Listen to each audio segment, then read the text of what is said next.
Assalamualaikum warahmatullahi wabarakatuh. Salam guru penggerak. Perkenalkan saya Arfa Syafruddin SPD, calon guru penggerak angkatan 11 Kabupaten Kutai Kartanegara, Provinsi Kalimantan Timur. Di video kali ini saya akan menunjukkan diseminasi tentang budaya positif di lingkungan SMP Negeri 1 Loajanan. Selamat menyaksikan.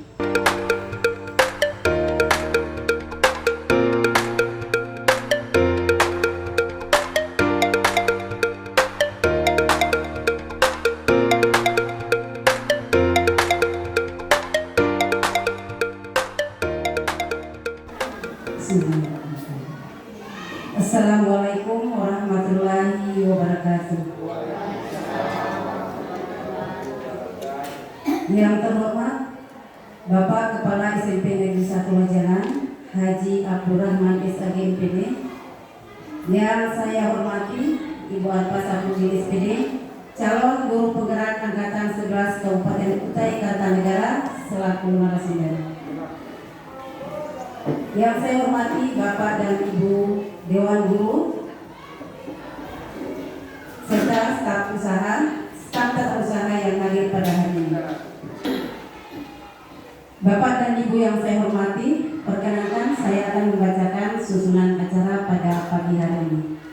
Acara pertama, pembacaan doa. Acara kedua, sambutan. Acara ketiga, pemaparan materi oleh narasumber. Acara keempat, penutup. Bapak dan Ibu Dewan Guru, marilah kita mulai acara ini dengan bersama-sama membaca basmalah. Bismillahirrahmanirrahim. Saya ulangi. Acara pertama akan dibuka. Acara pertama adalah pembacaan doa yang disampaikan oleh Bapak Dodi SPD. Kepada beliau kami persilakan. Bismillahirrahmanirrahim. Assalamualaikum warahmatullahi wabarakatuh. Bapak dan Ibu Dewan Guru, marilah kita bersama-sama berdoa. Semoga acara pada hari ini berjalan lancar, tidak ada suatu hal. Marilah kita bersama-sama yang beragama non-Islam silakan berdoa menurut kepercayaan masing-masing. Kemudian yang beragama Muslim kita bisa pimpin. Ilahi dari Mustafa Rasulullah sallallahu alaihi wasallam Al-Fatihah. أعوذ بالله من الشيطان الرجيم بسم الله الرحمن الرحيم الحمد لله تعالى الرحمن الرحيم مالك يوم الدين إياك نعبد وإياك نستعين اهدنا الصراط المستقيم صراط الذين أنعمت عليهم بسم الله الرحمن الرحيم الحمد لله رب العالمين والصلاة والسلام على أشرف الأنبياء والمرسلين سيدنا ومولانا محمد وعلى آله وصحبه أجمعين اللهم صل وسلم على سيدنا محمد في الأولين اللهم صل وسلم على سيدنا محمد في الآخرين والسلام عليكم ورحمة الله وبركاته وصحبه وسلم أجمعين حمدا شاكرين حمدا عاليا حمدا لله ويكافئ مزيدا يا ربنا ولك الحمد كما ينبغي لجلال وعظيم سلطانك اللهم صل على سيدنا محمد صلاة تمكننا بها من جميع الأحوال والآفات وتدلنا بها يا الله من جميع الحاجات وتدلنا من جميع الشيء وترضنا بها يا الله إنك لا تراجع وتدلنا بوصل غايتك القرآن رحمة الممات إنك على كل شيء قدير اللهم اغفر لنا ذنوبنا ووالدينا وارحمهم كما ربنا صغيرا ولجميع المسلمين والمسلمات والمؤمنين والمؤمنات من أمة محمد صلى الله عليه وسلم اللهم صل سلامة في الدين وعافية في الجسد وجهة في العلم وبركة في الرزق وتوبة قبل الموت ورحمة عند الموت ومغفرة بعد الموت اللهم احرمنا بما بشكرة الموت ونجاة من النار وقنا الحساب ربنا تقبل منا انك انت السميع العليم وتب علينا يا الله انك انت التواب الرحيم ربنا اتنا في الدنيا حسنه وفي الاخره حسنه وقنا عذاب النار وادخلنا الجنه والابرار يا عزيز يا غفار يا ستار يا حق يا مجيب يا رب العالمين وصلى الله على سيدنا محمد النبي الامي وعلى اله وصحبه وبارك وسلم بفضل سبحان ربك رب العزه عما يصفون وسلام المرسلين والحمد لله رب العالمين. السلام عليكم warahmatullahi wabarakatuh. Acara kedua, sambutan sekaligus membuka acara diseminasi budaya positif oleh Budi Darmadi SPD. Kepada Bapak kami persilakan. Assalamualaikum warahmatullahi wabarakatuh. dan salam sejahtera untuk kita semua. Yang saya hormati Bapak Kepala Sekolah SMP Negeri 1 Lajanan, yang saya hormati Ibu Arfah selaku calon guru penggerak, yang saya hormati Bapak dan Ibu guru serta staf tata usaha. Puji syukur marilah kita panjatkan kepada Allah Subhanahu wa Ta'ala, karena pada pagi hari ini kita dapat berkumpul bersama-sama untuk mengikuti acara desensitisasi budaya positif di SMP Negeri 1 Lajanan. Mudah-mudahan apa yang nanti akan disampaikan oleh Bu Arfah bisa kita jalankan, bisa kita tiru, bisa kita ikuti sebagai penanaman budaya-budaya positif di sekolah kita. Mudah-mudahan kita bisa tergerak untuk mengikuti yang sekarang kita dengarkan, kita ikuti. Mudah-mudahan kita ikut tergerak, karena sekecil apapun yang kita lakukan, kalau itu namanya positif, pasti akan berdampak positif. Sekecil apapun nanti perbuatan kita yang negatif, maka nanti akan berlanjut dampaknya juga negatif. Mudah-mudahan ini kita bisa ikuti, kemudian nanti juga guru-guru yang lain yang masih muda, yang masih di bawah 50 tahun, untuk bisa segera mengikuti jejak beliau sebagai guru penggerak. Bisa saya sampaikan, dan dengan mengucapkan Bismillahirrahmanirrahim, acara diseminasi budaya positif di SMP Negeri 1 Lajanan yang akan disampaikan oleh Bu Arfah. Mungkin itu saja yang bisa saya sampaikan. Yang paling penting kita ambil hikmah segalanya, yang baik-baik kita ambil, yang tidak baik kita tinggalkan. Assalamualaikum warahmatullahi wabarakatuh. Acara ketiga, pemaparan materi diseminasi budaya positif oleh narasumber Ibu Arfah Sapudin SPD. Kepada Ibu dipersilakan. Assalamualaikum warahmatullahi wabarakatuh. Selamat pagi Bapak Ibu yang hebat. Bismillahirrahmanirrahim.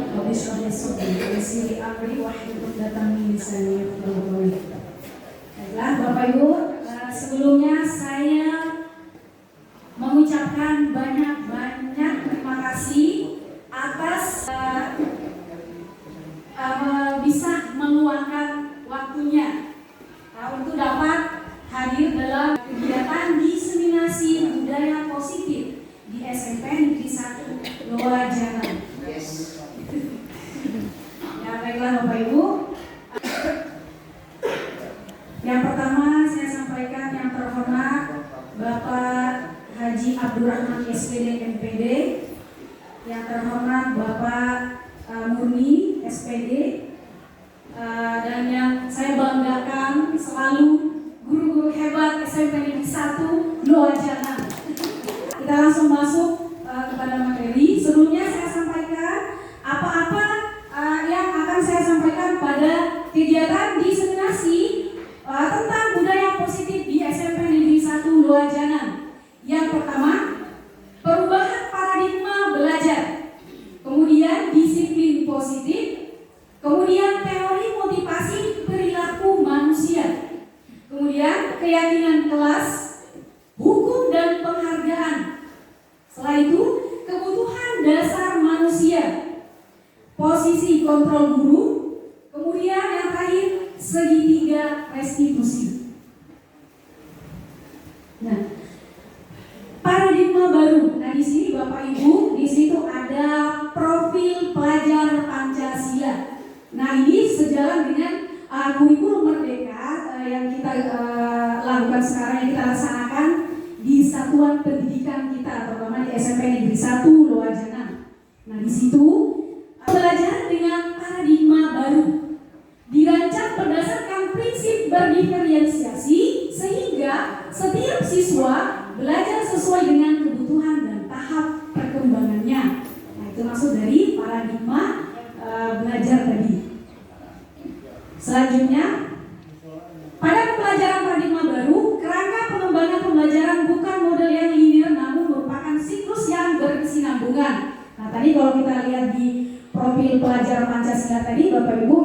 itu adalah berkesinambungan ya, bagaimana kita berakhlak mulia, kemudian mandiri, berpikir kritis.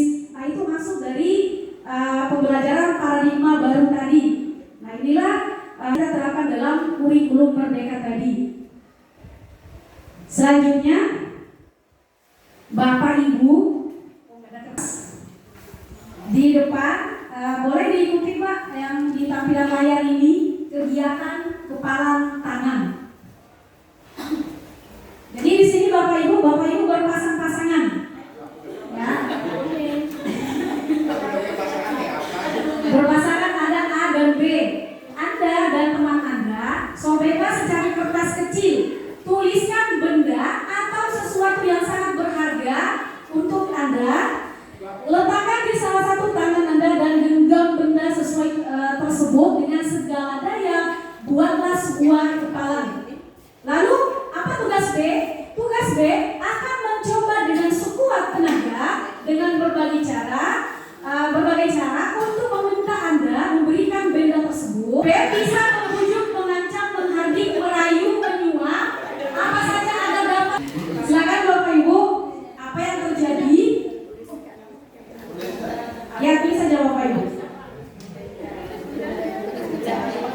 Maaf. Sesuatu yang berharga buat Bapak Ibu. Kertas post itu. Bisa ditulis.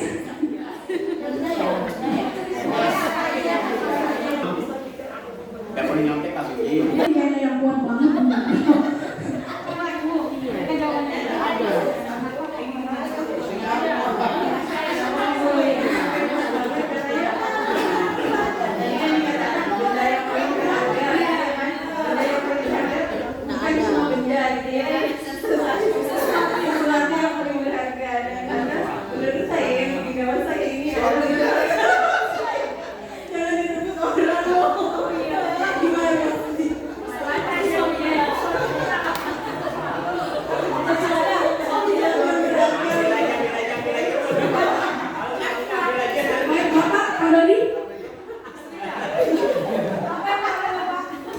Ya, benda yang ada di tangan saya Pak.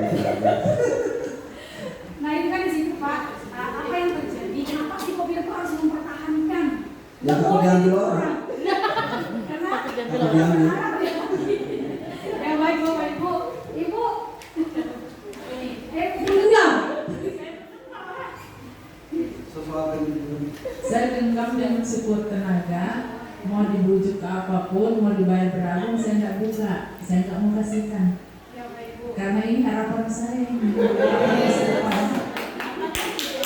Apakah itu terus sendiri? Pokoknya kalau dibuka, intinya ini harapan masa depan. Jadi harus bertahan. Kita harus bisa memperjuangkan apa yang benar-benar kita percaya, kita yakini untuk bisa dipertahankan. Terima kasih Bapak Ibu, luar biasa jawabannya ya. Begini Bapak Ibu ya, di sini sesuatu yang berharga kita genggam gitu loh, bahwa ini milik saya. Nah, perannya si B di sini adalah berusaha membujuk supaya apa yang kita miliki itu bisa diambil oleh orang lain, tetapi kita diri kita sendiri bagaimana kita mempertahankan tentang nilai-nilai kebajikan yang kita yakini kebenarannya. Nah ini ya Bapak Ibu ya, yang kita akan bahas tentang budaya positif tadi Bapak Ibu ya. Nah di sini untuk membangun budaya yang positif, sekolah perlu menyediakan lingkungan yang positif, aman dan nyaman agar murid-murid mampu berpikir, kemudian bertindak dan mencipta dengan merdeka, mandiri dan bertanggung jawab. Nah kalau kita berangkat dari kasus tadi yang kita menggenggam kepala tangan tadi itu, ya kan? Nah ini berkaitan dengan nilai-nilai positif, ya kan? Nah tadi kan ada kata-kata merayu, membujuk, bahkan menghardik, yang menyuap. Nah, di situ ada Bapak Ibu nilai-nilai kebajikan yang akan kita peroleh, yang akan kita dapatkan. Bagaimana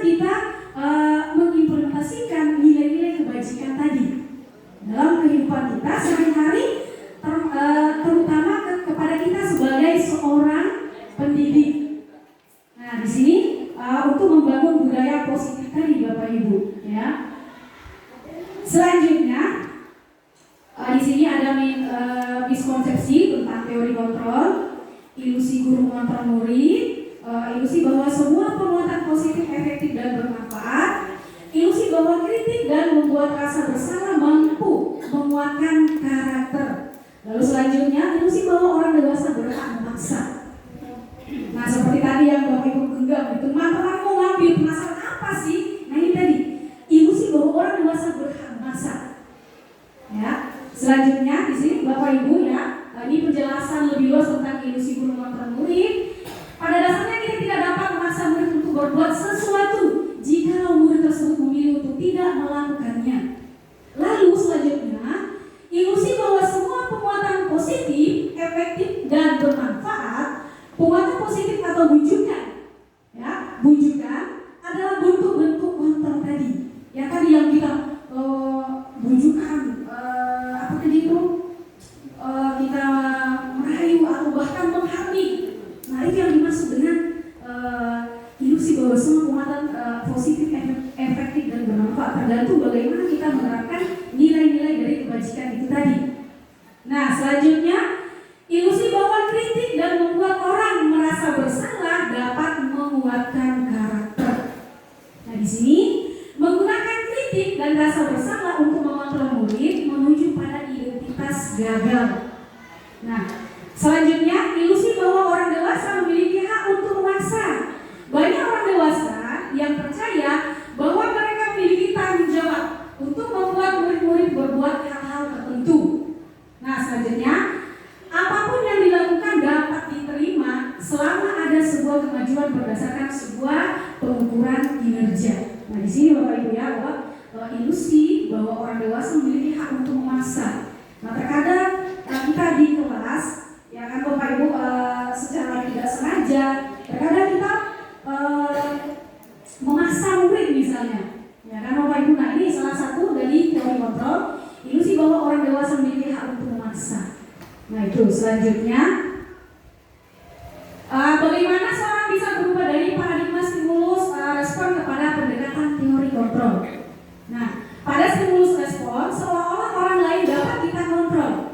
Nah, itu kalau pada stimulus respon tadi Bapak Ibu ya, yang ilusi tadi dapat kita kendalikan sehingga kita dapat merubah seseorang menjadi apa yang kita inginkan. Ya.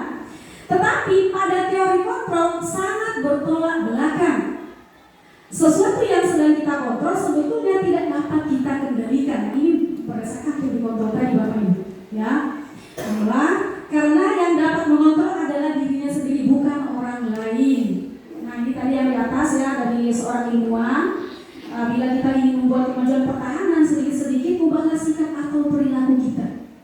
Ya Bapak Ibu ya. Namun bila kita ingin memperbaiki cara-cara utama kita, maka kita perlu mengubah kerangka acuan kita.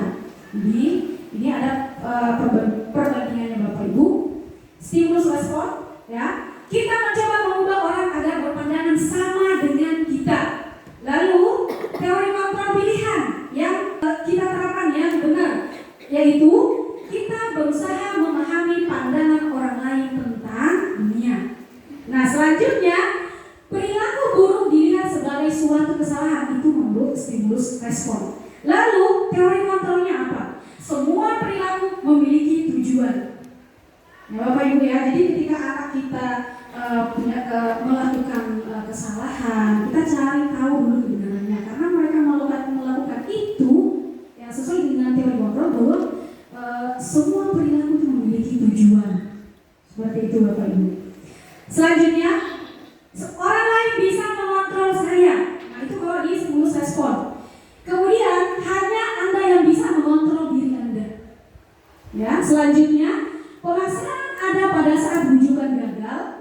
Teori kontrolnya, kolaborasi dan konsensus menciptakan pilihan-pilihan baru. Jadi dari kita misalnya nih ada pemaksaan terhadap sesuatu hal, maka teori kontrol atau pilihan yang bisa kita lakukan adalah kita bekerja sama sampai kita menciptakan yang namanya kesepakatan antar dua pihak.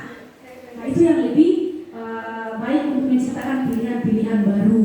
Jangan sampai ada pihak yang dirugikan, seperti itu Bapak Ibu. Kemudian mode berpikir menang kalah. Nah, itu kalau di stimulus merespon. Nah, kalau di teori kontrol itu kita sama-sama beruntung ya dari apa yang tindakan kita lakukan, tidak merugikan si A ataupun kita sendiri, tapi sama-sama memiliki kebaikan untuk kita berdua atau dengan pihak yang lain. Seperti itu Bapak Ibu. Selanjutnya disiplin positif.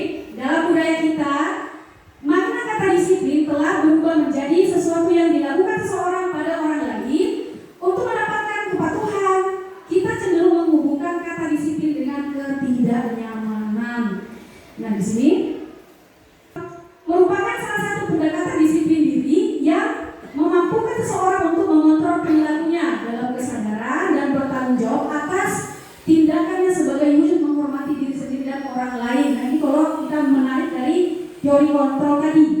Nah, kemudian sebagai pendidik, tujuan kita adalah menuntun murid, ya Bapak Ibu ya, menuntun untuk memiliki disiplin diri sehingga mereka bisa berperilaku yang mengacu pada nilai-nilai kebajikan universal dan memiliki motivasi intrinsik bukan ekstrinsik. Jadi Bapak Ibu di sini sebagai pendidik ya, setelah saya mengikuti program guru penggerak ini Bapak Ibu sedikit banyak sekali menyadarkan saya bahwa apa yang saya lakukan selama ini terhadap murid saya itu ternyata itu salah Bapak Ibu. Kenapa saya katakan salah? Bahwa ketika kita terutama di sini peran kita sebagai guru itu adalah menuntun murid kita ya dalam menciptakan yang namanya nilai-nilai kebajikan tadi Bapak Ibu ya, salah satunya misalnya tentang nilai-nilai kebajikan disiplin. Nah, itu kita berdasarkan dari filosofinya Ki Hajar, Bapak Ki Hajar Dewantara ya, Immanuel Mungkarso kan, kemudian Ingarso Sengkulodo, Immanuel Mungkarso, Tuturi Handayani ya Bapak Ibu, kita di depan memberikan teladan, di tengah kita memberikan semangat, kemudian di belakang kita memberikan dorongan. Nah, dalam penerapan disiplin positif ini Bapak Ibu, itu kita harus mulai dari diri kita sebagai seorang guru Bapak Ibu. Karena tadi bahwa kita seorang guru itu adalah menuntun murid Bapak Ibu. Jadi ternyata kita sebagai seorang guru tuh nggak boleh Bapak Ibu kita memaksa harus gini. Tetapi bagaimana peran kita menuntun mereka untuk mencapai sukses mereka dalam meraih cita-cita seperti itu Bapak Ibu. Nah, selanjutnya pendekatan disiplin positif tidaklah tentang anak peserta didik secara langsung, tetapi tentang diri dan cara kita sendiri. Nah, baik sebagai orang tua, guru, atau orang dewasa yang memberikan dampak dan pengaruh positif kepada anak dan peserta didik. Nah, itu kembali lagi tadi Bapak Ibu bahwa kita guru memang adalah teladan. Jangan sampai kita memberikan contoh-contoh yang tidak baik kepada murid kita sendiri, karena secara tidak langsung murid itu akan melihat kita. Nah, itu tadi Bapak, apalagi dalam proses kita menciptakan yang namanya budaya positif tadi. Selanjutnya, pendekatan disiplin positif merupakan kemampuan individu pendidik untuk mendidik peserta didik secara individu maupun kelompok. Pendekatan secara individu kelompok perlu mendapatkan dukungan kebijakan sekolah dan peran serta pemangku kepentingan sekolah. Jadi dalam pendekatan disiplin positif Bapak Ibu, tentunya kita seluruh pemangku kebijakan di sekolah, terutama guru bahkan semua warga sekolah, perlu yang namanya kolaborasi untuk menciptakan budaya positif tadi Bapak Ibu. Nah, itu di poin utamanya. Kemudian nilai-nilai kebajikan universal. Nilai-nilai kebajikan adalah sifat positif manusia yang merupakan tujuan mulia yang ingin dicapai setiap individu. Itu tadi Bapak Ibu ya, nilai-nilai kebajikan. Nilai yang disepakati bersama lintas bahasa, suku, bangsa, agama maupun latar belakang. Jadi nilai-nilai kebajikan ini Bapak Ibu ya, itu semua berguna bagi seluruh secara universal. Ya, tidak memandang mau dia sukunya apa, mau agamanya apa, tetapi inilah nilai kebajikan yang kita yakini kebenarannya, nilai positif untuk menciptakan lingkungan yang kondusif, terutama di sekolah kita di SMP Negeri 1 Luajanam. Nah, itu nilai-nilai kebajikan universal. Nah, ini sesuai dengan profil pelajar Pancasila kita. Kita kembali lagi. Profil pelajar Pancasila: beriman, bertakwa kepada Tuhan Yang Maha Esa dan berakhlak mulia. Nah, tadi kan di sini disampaikan nilai yang disepakati bersama atau universal, baik itu lintas bahasa, suku, bangsa, agama. Nah, ini kita lihat Bapak Ibu ya di profil pelajar Pancasila kita. Nah, itu sudah balance dengan teori kontrol tadi Bapak Ibu ya. Kemudian ada mandiri, ada bernalar kritis, kemudian berkebinekaan global. Selanjutnya bergotong royong dan kreatif. Nah, ini Bapak Ibu ya. Selanjutnya motivasi perilaku manusia. Jadi Bapak Ibu bahwa kita terutama kita sebagai manusia, kita melakukan sesuatu hal itu didasari oleh motivasi. Pasti ada motivasinya. Contoh misalnya kita datang tepat waktu ke sekolah, datang masuk di kelas tepat waktu misalnya. Nah, itu semuanya didasari oleh yang namanya motivasi tadi Bapak Ibu. Nah, di situ Bapak Ibu ada dua motivasi. Yang pertama motivasi eksternal, motivasi internal. Nah, motivasi eksternal untuk menghindari ketidaknyamanan atau untuk menghindari hukuman, itu kan motivasi dari luar. Jadi misalnya saya datang terlambat ke sekolah ya karena saya takut dimarahi oleh kepala sekolah. Nah, itu motivasi eksternal. Kemudian misalnya saya datang tepat waktu ke sekolah, berarti saya paham Bapak Ibu ya, bahwa ada nilai-nilai kebajikan yang harus saya terapkan. Supaya apa? Dalam rangka menciptakan budaya positif. Dan satu lagi, tentunya murid-murid kita pasti melihat, iya, ibunya itu rajin banget orangnya, datang tepat waktu. Nah, ini yang dimaksud dengan budaya positif Bapak Ibu. Nah, jadi motivasi perilaku manusia ya, jadi segala tindakan yang kita lakukan itu pasti memang didasari oleh yang namanya motivasi Bapak Ibu ya, entah itu motivasi eksternal kah atau motivasi internal kah Bapak Ibu ya. Selanjutnya di sini menurut Bapak Ki Hajar Dewantara, merdeka itu artinya tidak hanya terlepas dari perintah, akan tetapi juga cakep buat memerintah diri sendiri. Nah, jadi bagaimana kita mengkondisikan diri kita sendiri. Nah, itu yang paling utama.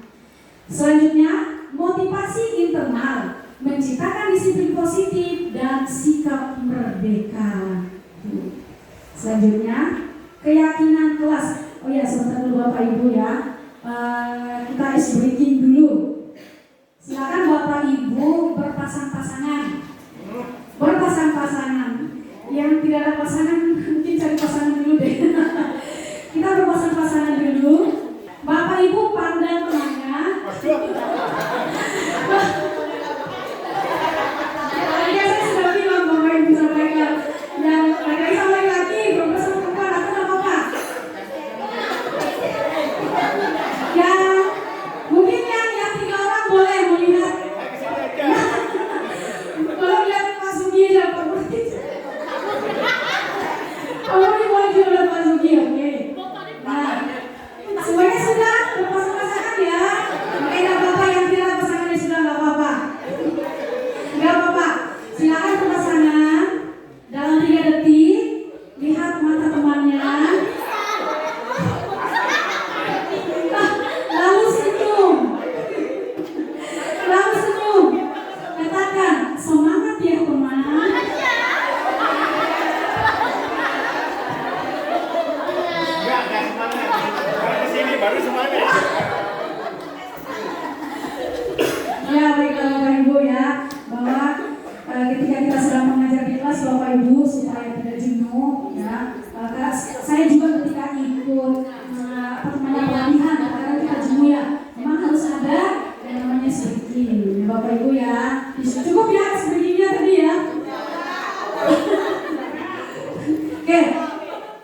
studi kasus Andi si pembuang sampah.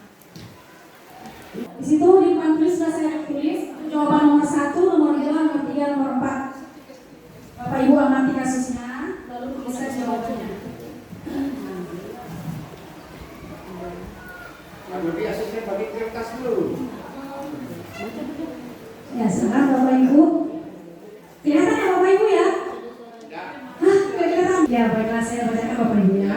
Andi adalah siswa kelas 7 yang dikenal ceria dan pintar. Namun, ada satu kebiasaan buruk yang sering dia lakukan. Apa itu? Membuang sampah sembarangan. Entah itu bungkus permen, kertas bekas, atau botol minuman. Andi seringkali melemparkannya begitu saja ke sembarangan tempat. Baik di dalam kelas, di lingkungan sekolah, bahkan di jalan saat pulang sekolah. Nah, suatu hari saat sedang pikir kelas, Andi melihat teman sekelasnya, Budi, sedang mengumpulkan sampah-sampah kecil yang berserakan di bawah meja. Andi merasa sedikit malu, namun ia tetap melanjutkan kegiatannya tanpa memperdulikan Budi. Beberapa hari kemudian, sekolah mengadakan lomba kebersihan kelas. Kelas Andi kalah karena kelasnya terlihat paling kotor. Andi merasa kecewa dan menyalahkan teman-temannya yang lain. Namun, ketika guru kelas memberikan nasihat, Andi mulai merenung. Guru menjelaskan betapa pentingnya menjaga kebersihan lingkungan, baik untuk diri sendiri maupun untuk orang lain. Selanjutnya, Andi mulai menyadari bahwa perbuatannya membuang sampah sembarangan tidak hanya membuat lingkungan menjadi kotor, tetapi juga merugikan teman-temannya dan sekolah. Ia merasa bersalah dan ingin berubah. Bapak-Ibu ya, karena ingat waktu. Yang pertama, apa yang membuat Andi awalnya membuang sampah sembarangan? Karena tidak ada kesadaran atau motivasi internal dalam dirinya. Ya, bagus jawabannya Pak Norman. Motivasi. Ya, benar sekali Bapak Ibu ya. Kembali lagi kepada studi kasus Bapak Ibu bahwa keyakinan kelas yang tadi nilai kebajikan Bapak Ibu, bahwa kita tahu bahwa nilai kebajikan itu adalah nilai-nilai yang kita yakini kebenarannya. Nah, kita sebagai seorang pendidik, sebagai seorang guru, nah ini yang harus kita terapkan di kelas kita Bapak Ibu. Ya, nah ini saya langsung saja Bapak Ibu ya. Di sini keyakinan kelas, mengapa tidak peraturan saja? Mengapa harus keyakinan kelas? Nah, selanjutnya Bapak Ibu, bahwasanya keyakinan kelas, nilai-nilai yang kita yakini bahwa dalam misalnya nih saya membuat keyakinan kelas, kita sepakati nih nilai-nilai kebajikan apa yang harus kita lakukan dalam kelas kita supaya tercipta lingkungan yang kondusif dalam proses pembelajaran tadi. Artinya apa? Bagaimana kita menanamkan komitmen terhadap peserta didik kita tadi. Selanjutnya, nah di sini ya ini sekilas saja Bapak Ibu ya, mengapa kita menggunakan masker, mengapa kita mencuci tangan, kenapa kita menggunakan helm. Nah ini semua tindakan-tindakan ini Bapak Ibu ada motivasi yang mendasari. Bisa karena motivasi eksternal tadi Bapak Ibu ya, internal. Misalnya yang memakai helm, dia memakai helm karena takut ditangkap polisi misalnya. Nah berarti itu belum muncul yang namanya motivasi intrinsik. Oke, baiklah lanjut Bapak Ibu. Nah ini kita kembali ke kesepakatan kelas, ya keyakinan kelas. Yang mana yang merupakan keyakinan kelas? Datang tepat waktu mengucapkan salam, menjaga kebersihan sekolah, berdoa sebelum dan sesudah kegiatan, aktif dalam pembelajaran dan tertib. Kesepakatan kelas, kami guru dan murid yang saling menyayangi, kami murid yang semangat belajar, kami murid yang peduli dengan teman-teman. Nah Bapak Ibu, bagaimana membuat keyakinan kelas? Yang pertama, sedikit saja agar mudah diingat oleh siswa kita, kemudian sesuai dengan kondisi kelas dan sekolah agar mudah diterapkan dalam kelas tersebut. Kemudian semua warga kelas sekolah dilibatkan saat membuat. Ya. Nah selanjutnya tentukan keyakinan dari peraturan berikut. Nah, di sini Bapak Ibu, ketika kita menyusun keyakinan kelas Bapak Ibu, jangan sampai kita menggunakan, kan di sini kita membahas tentang budaya-budaya positif ya Bapak Ibu ya. Misalnya nih, saya rasa Bapak Ibu juga sudah menerapkan kesepakatan di kelasnya sebelum memulai pembelajaran. Nah, itu Bapak Ibu ya, bahwa kita diskusikan aja dengan murid-murid kita apa nih yang harus kita sepakati. Kalau sudah namanya sepakat, berarti kita harus berkomitmen. Ya, berkomitmen itu Bapak Ibu adalah berjanji. Janji kita terhadap diri kita sendiri. Nah, seperti itu Bapak Ibu ya. Nah, ini kemarin kelas 8A. Nah, di sini ketika terjadi pelanggaran keyakinan kelas ya, ada namanya hukuman dan penghargaan. Tetapi dalam bentuk hukuman yang tidak yang seperti misalnya langsung menjudge seseorang ya. Kenapa kamu melakukan ini? Nggak boleh seperti itu Bapak Ibu. Jadi kita panggil anaknya, kita tanya mengapa kamu melakukan ini. Nah itu ini langsung saja Bapak Ibu ya, karena waktu ini Bapak Ibu ya. Langsung ke 5 ini tadi dulu. Di sini Bapak Ibu tentang segitiga restitusi. Jadi ketika kita sudah menerapkan keyakinan, kesepakatan, kelas, nilai-nilai kebajikan di kelas ya, demi menciptakan lingkungan budaya yang positif. Nah, bagaimana ketika terjadi pelanggaran misalnya? Ya tentunya yang pertama kita lakukan adalah menanyakan keyakinan, kita panggil anaknya tersebut. Jangan langsung kita tegur di depan teman-temannya, panggil anaknya. Kenapa kamu melakukan itu? Ya kan Bapak Ibu, mengapa kamu melakukan itu? Lalu kita tanya, ya buatan di sekolah ya supaya dia mendapatkan perhatian dari guru-gurunya. Kenapa? Karena kebutuhan manusia tadi itu, 5 dasar kebutuhan manusia tadi itu tidak terpenuhi Bapak Ibu. Nah itu maksudnya ya. Nah kemudian menanyakan keyakinan sudah Bapak Ibu ya, kita menstabilkan identitas anak, kemudian validasi kebutuhan. Nah itu penanganan konflik dengan menerapkan segitiga restitusi tadi. Baiklah Bapak Ibu, nah ini semua sudah. Nah, mari belajar bersama, berkolaborasi, saling mendukung demi mewujudkan isi positif di sekolah kita, sehingga dapat menciptakan karakter profil pelajar Pancasila tadi Bapak Ibu. Terima kasih. Kehadiran Bapak Ibu. Assalamualaikum warahmatullahi wabarakatuh.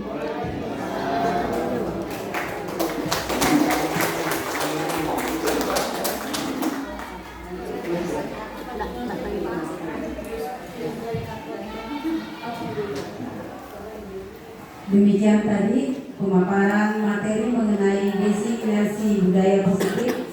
Mudah-mudahan ini bisa berdampak baik bagi sekolah kita. Bapak Ibu, demikian selesai sudah kegiatan diseminasi pada hari ini. Mari kita tutup kegiatan ini dengan bersama-sama membaca hamdalah. Alhamdulillahirabbil alamin. Wabillahi taufiq wal hidayah. Assalamualaikum warahmatullahi wabarakatuh. Waalaikumsalam warahmatullahi wabarakatuh. Demikian video aksi nyata saya, diseminasi tentang budaya positif di SMP Negeri 1 Loajanan. Semoga dapat menginspirasi, tergerak, bergerak, dan menggerakkan.